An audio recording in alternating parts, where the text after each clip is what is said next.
લોકસભા ચૂંટણીને લઈને ભાજપ હવે એક્શન મોડમાં છે। માત્ર 52 નેતાઓ સાથે ચૂંટણીને લઈને બેઠક યોજાશે, ત્યારે બેઠક કમલમની જગ્યાએ ગાંધીનગર પથિકાશ્રમમાં 52 નેતાઓને જ આ બેઠકમાં આમંત્રિત કરવામાં આવ્યા છે। આમંત્રિત લોકોને જ હાજર રહેવાની સૂચના પણ આપવામાં આવી છે।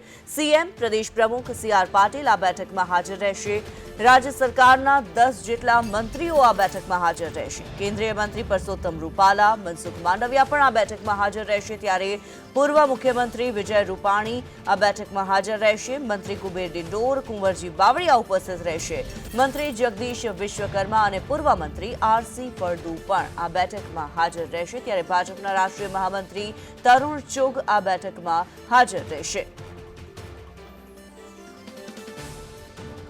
ત્યારે લોકસભા ચૂંટણીને લઈને ભાજપ અને કોંગ્રેસ એક્શન મોડમાં જોવા મળી રહ્યા છે। બંને પક્ષે ચૂંટણીની તૈયારીઓને લઈને હવે મેરેથોન બેઠકો ચાલી રહી છે। કોંગ્રેસ પ્રભારી મુકુલ વાસનિકની ગુજરાતમાં બેઠક છે, ત્યારે જિલ્લા પંચાયત અને નગરપાલિકાના સભ્યો સાથે બેઠક યોજાશે। બેઠકમાં ચૂંટણીની તૈયારીઓને લઈને માર્ગદર્શન આપશે। પ્રચાર પ્રસારને લઈને પણ આ બેઠકમાં ચર્ચા થશે, ત્યારે બેઠકમાં કોંગી એમએલએ અને આગેવાનો પણ હાજર રહેશે।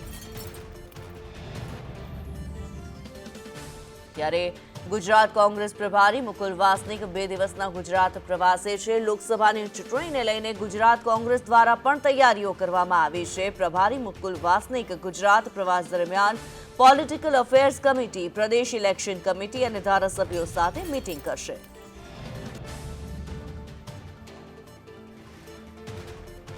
ત્યારે પ્રતિક જાદવ અને હિરેન રાવલ અમારી સાથે જોડાયેલા છે। સૌથી પહેલા હિરેન, આપની પાસે આવવા માંગીશું। જે પ્રમાણે લોકસભાની ચૂંટણીઓ હવે દસ્તક આપી રહી છે, ત્યારે કયા પ્રકારની તૈયારીઓ ભાજપમાં જોવા મળી રહી છે?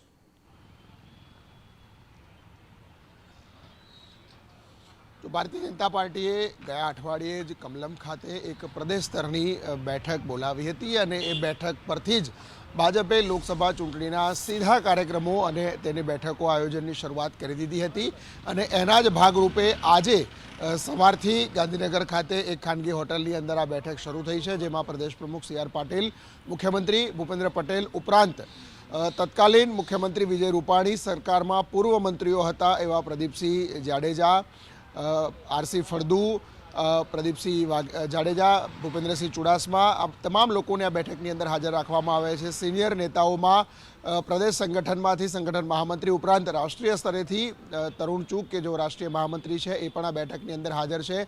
દિલીપ સંઘાણી, કાનાજી ઠાકોર, પ્રદીપ ખીમાણી, આ સૌથી સિનિયર નેતાઓ છે ભાજપના પ્રદેશના આગેવાનો, એ પણ આ બેઠકની અંદર હાજર છે। પૂર્વ નાયબ મુખ્યમંત્રી નીતિન પટેલ આ બેઠકમાં છે। ખાસ મહત્વનું આયોજન 26 બેઠકો પર જે 5 લાખની લીડનો લક્ષ્યાંક છે, એ લીડને પહોંચી વળવા માટે આ બેઠકની અંદર આયોજન એક પ્રકારે કરવામાં આવશે।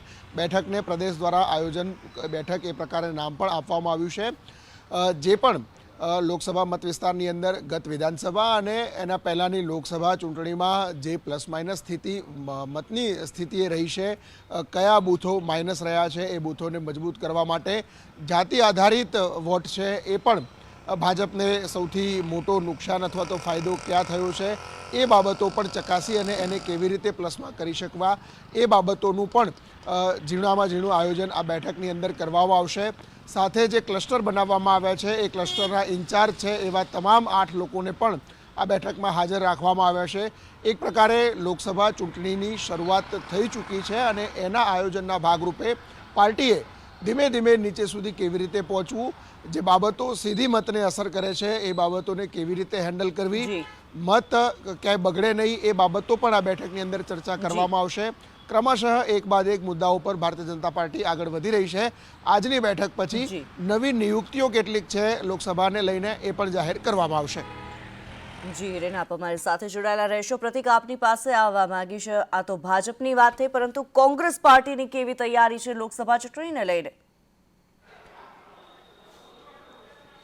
કિન્નરી, ગુજરાત કોંગ્રેસે હવે લોકસભાની ચૂંટણી માટેની તૈયારી શરૂ કરી છે, કારણ કે છેલ્લી 2 ટર્મથી કોંગ્રેસનું પરિણામ છે ખૂબ જ નિરાશાજનક રહ્યું છે અને આ જ કારણથી હવે કોંગ્રેસે માઇક્રો પ્લાનિંગ શરૂ કરી છે, જેના ભાગરૂપે 26 લોકસભા બેઠકની જવાબદારી છે તે સહપ્રભારી તેમજ કોંગ્રેસના 7 કાર્યકારી અધ્યક્ષને સોંપવામાં આવી છે. આ સાથે જો વાત કરવામાં આવે તો ગુજરાત કોંગ્રેસના પ્રભારી મુકુલ વાસનિક 2 દિવસના ગુજરાત પ્રવાસે છે, તેમાં આજે તેમનો બીજો દિવસ છે અને બીજા દિવસ દરમિયાન તે જિલ્લા પંચાયત અને નગરપાલિકાના સભ્યો સાથે બેઠક કરશે. આ સાથે જિલ્લા પંચાયત અને નગરપાલિકામાં જે પણ આગેવાનો છે, કોંગ્રેસના નેતાઓ છે તે નિષ્ક્રિય છે, તેમને દૂર કરવાની કામગીરી હાથ ધરવામાં આવશે. આ સાથે નવા સંગઠનમાં કયા કયા નેતાઓની જરૂર છે, કોનો સમાવેશ કરી શકાય, તે તમામ બાબતોને લઈને આજની મિટિંગમાં ચર્ચા કરવામાં આવશે. આ સાથે જ જો વાત કરવામાં આવે તો લોકસભાની ચૂંટણી માટે પ્રજાલક્ષી જે પ્રશ્નો છે, જેમાં મોંઘવારી, બેરોજગારી સહિતના જે પ્રશ્નો છે તે પ્રશ્નોને ઉઠાવવા માટેની એક ચર્ચા થઈ શકે છે, કેવી રીતે તેમને ઉઠાવી શકાય અને નાનામાં નાના મતદાર સુધી કેવી રીતે પહોંચવું, તે તમામ બાબતોને લઈને આજે મિટિંગમાં ચર્ચા કરવામાં આવશે. આ સાથે જો વાત કરવામાં આવે તો બેઠકની અંદર ગુજરાત કોંગ્રેસ પ્રમુખ શક્તિસિંહ ગોહિલ સાથે